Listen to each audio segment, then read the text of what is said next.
All right, so I just wanted to show how Dante things are patched into this board as inputs. And like I said, some of these we are already using. Out of frame here, I'm selecting handheld 1, so it becomes the active channel here. And you will see that it's coming in on Surface IO port 4, which just means, that's a card slot on the back of the Surface. Again, this is the Surface. The mix rack is the thing that lives in the amp rack and is actually doing most of the heavy lifting, and the Surface is the mixing board that we are using. That's why we can turn this off and things won't go bang or be trouble through the PA system, because the mix rack is always still running even when this Surface gets turned off. So you can see the handheld 1 is on Surface IO port 4, which is the card slot that has the Dante card. Socket 61, and I'm just going to scroll through handheld 2. You'll see this label change here is 62, and Lav 1 is 63. I've also brought in the PC audio. I'm going to select PC on the Surface. That's for Spotify music.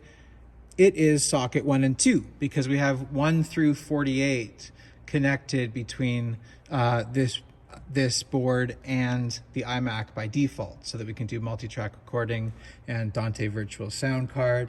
So the channels from this Spotify computer are running in over Dante right now, and that's something we've been doing for a little while already. So here is the new bit. Instead of tracks, we had tracks channels before. We are now going to rely more on this tracks DCA. So this is a DCA that has all the tracks channels together on it, and I'm keeping that on the A layer of bank 2. So that's the thing that's up with vocals and click and some effects usually.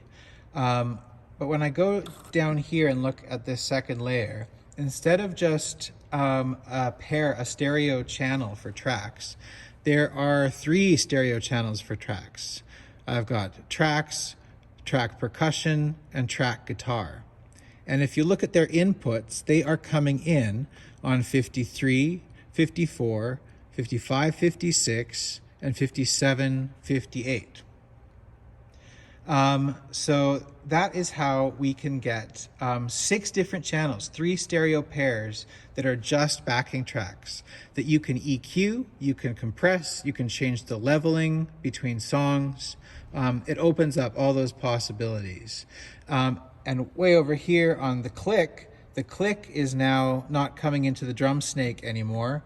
It is also on this Surface IO port. So that is the first of the 8 channels I have patched. So this is 51.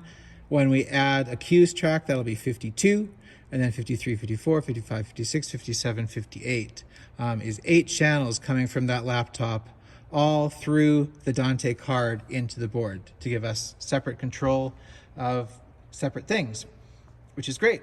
A whole new possibility that we're opening. So just a reminder again, this is a Surface port, Surface port 4. If you're ever forgetting, because I always forget what the card slot number is, so I just go to something I know. I will select the handheld because I know that'll remind me what card slot number is the Dante card on here. But that shouldn't come up too often because our default scene is going to have these pairs already set. So that is how Dante is patched into our board right now.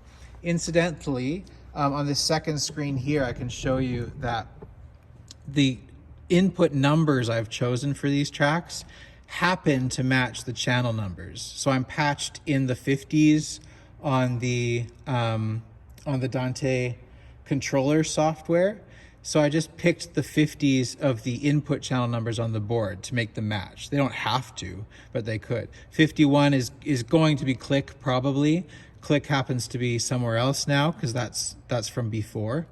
Same with 52, it's freed up and ready to go as a mono channel. And then I've built 3 stereo channels for track percussion, and track guitar. Those are all set up as stereo strips. And that's how they're coming into the board. They're coming into input strips in the 50s just like they are patched in the 50s on the Dante network. They don't have to be the same, but I thought that's just one more way for me to at least remember how I've built it. Another thing I've done for now is I have this other aux called tracks that is not enabled in the house. It's not going.